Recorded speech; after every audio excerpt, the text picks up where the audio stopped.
Well, good morning, Ben, and we appreciate your time as always here on ESPN 1000. Well, that, to say the least, was compelling in Cincinnati. 47-42, good guys. You bring home the victory. I'm sure many adjectives can describe this one. I'm going with like pulsating, gripping, stirring. What do you say? Yeah, no, yeah, it's a number of things. It's just a different way that we found to win a ball game this year. So we've seen it go a number of directions, and there it was, our offense needing to come through and score a lot of points for us. So it was good to see us walk away with a win. But there's a number of things from that tape that we got to get a lot better at here in a hurry. No question. But Caleb called this a big moment for us after the game. Why?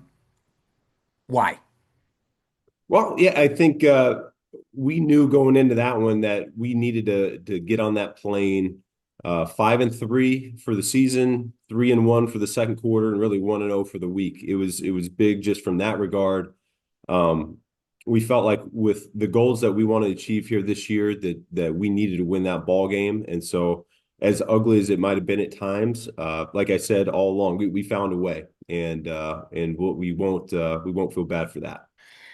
When trailing, this was a stat I found on Caleb. He threw for 301 total yards. I guess that's running included, three touchdowns, and a 124 quarterback rating. So, again, gripping the moment as a quarterback, you're going to make a name for yourself when you're in those moments, fighting, scratching, crawling, whatever it takes to get the victory. Would you say that was a fair representation of the way he directed the offense in the end yesterday? Yeah, it's what I would expect from him and really the entire unit.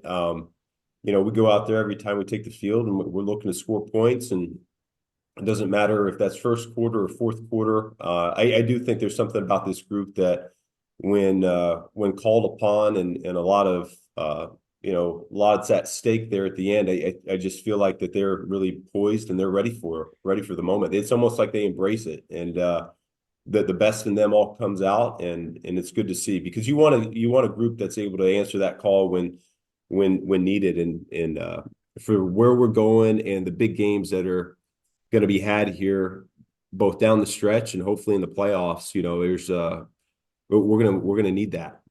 I take nothing away from what they are and what they have shown to be, but do you guys as a coaching staff feel that you kind of hammered that home to them from the beginning with this belief acronym, not an acronym, but a saying, a slogan that really was instilled from the moment you got in the building? Do you think that has helped?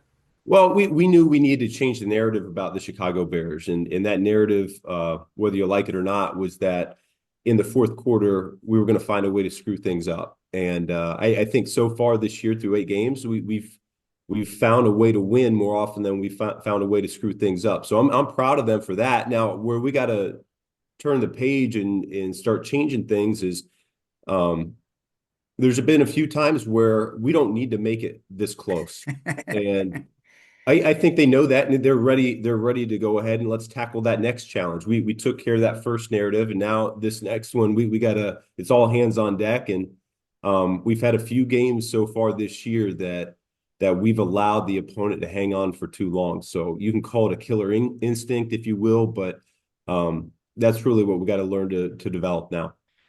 We're with Ben Johnson here on ESPN Chicago, ESPN 1000, breaking down the Bears win in Cincinnati. Did your eyes light up when you saw the Bengals in cover two and Caleb IDing it with that beautiful throw down the middle of the seam to Colston? Yeah, I mean, he did a great job executing it.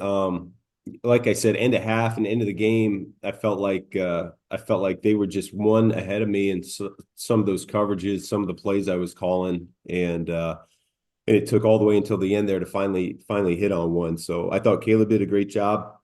He knew what we were calling these plays for, and if we got it, he was going to the primary receiver, and if we didn't, then he's either going two or three or having to extend the play a little bit. So I think we're getting a little bit of a rhythm of how we communicate to each other, and so that we're both on the same page. And I think he's able to play a little bit faster because of that. So he did a really nice job there at the end. Clock wasn't on your side, so Colston emerging from the pack and breaking through that a tackle attempt by the safeties was also extremely important. And I asked him in post game, I said, did you feel like you were in slow motion trying to get to the goal line? And he goes, there was a little bit of that. I know I had to outrun them.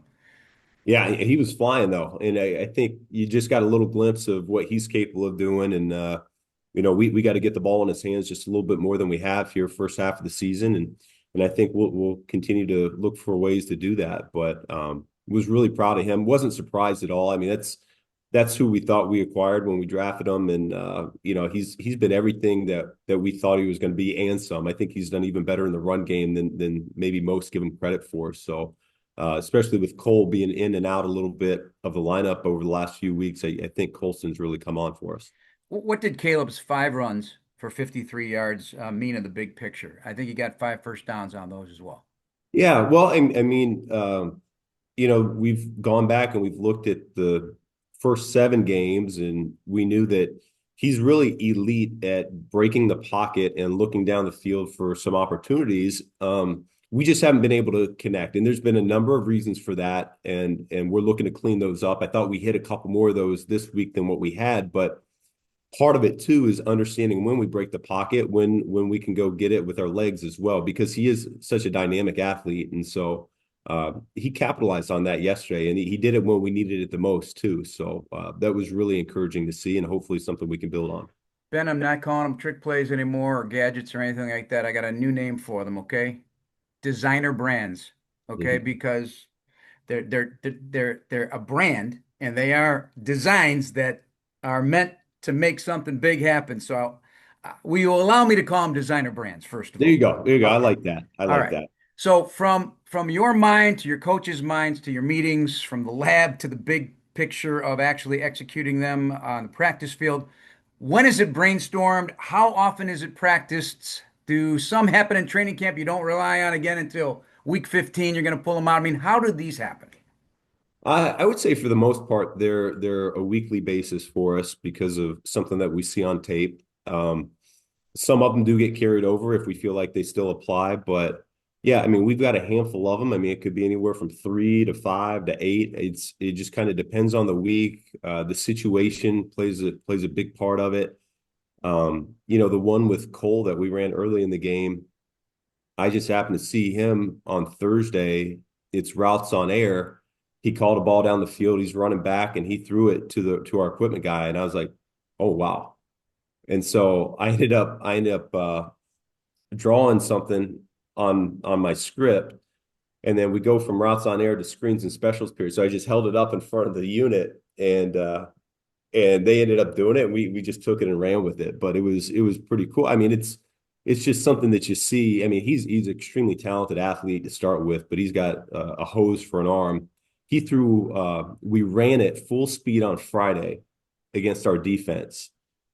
First time, good versus good. Like no one knew it was coming. Just kind of blew the whistle after stretch and say, "Hey, drop the ball down. It's 1st and 10. We're playing ball," and called it. And I thought the guys up front did a great job executing it, getting the playoff. But Cole threw this ball over 60 yards in the air Wow. on the money, on the money. And so that's when I knew. I was like, well, I got to call this. And so I actually debated whether to call it the first play of the game or not. But I held back that, or I didn't know when I was going to do it, and then I was like, screw it. We got the first down. I'm going to call it. That, So that inner excitement was bubbling over, buddy. Oh, yeah, yeah. And Tom turned to me in the broadcast there, said, "Did you know he could throw lefty?" I go, "I did because I was playing catch with him a couple training camps ago for a TV thing we were doing. And I blurted it out that he was a lefty. And he goes, 'Hey, don't tell anybody I'm a lefty, you know?'" But yeah, he's got a cannon. He he absolutely. looked like Jim Zorn throwing the football. I know we're running out of time here, but we got to talk about the running game and the entirety of it, not just Commandant Guy and Britton Brown. It's the blocking. It was the perimeter blocking. Watching the offensive linemen just getting nasty up there. How do you celebrate that? Yeah, I mean, they're really coming on right now. I've got a clip, not to spill the beans, but at our team meeting, I had a clip of each O lineman that I'm going to show, and I can't say enough good things about them. They're on fire. They're really hitting their stride right now. It's starting to come together like we had hoped, and they're believing in it too. So, Darnell had a heck of a one on that 4th and 1. He drove that guy about 5 yards off the ball. Jonah was playing physical football up front. Drew did a great job just getting us lined up and going. And I think all those guys, I can keep going, but it starts with them Tight ends played a major role in it. Durham Smythe, Cole goes down, so Smythe gets more reps. And not only do we not miss a beat, but I mean, you could argue like he was very impactful in terms of the actual play execution. I thought he did phenomenal. And then um, you highlight a guy like Rome Odunze, who you walk out and you realize, well, he didn't have any catches, and yet in the running game, you see him all over that tape. Yeah. And that speaks volumes for him because in the character that he had. I mean, it's easy for a guy at that position to get a little bit frustrated with how that a game like that goes. You see everybody else, see all your other buddies getting some production, and you're not, and yet he still finds a way to impact that game. And so, really proud of the whole crew.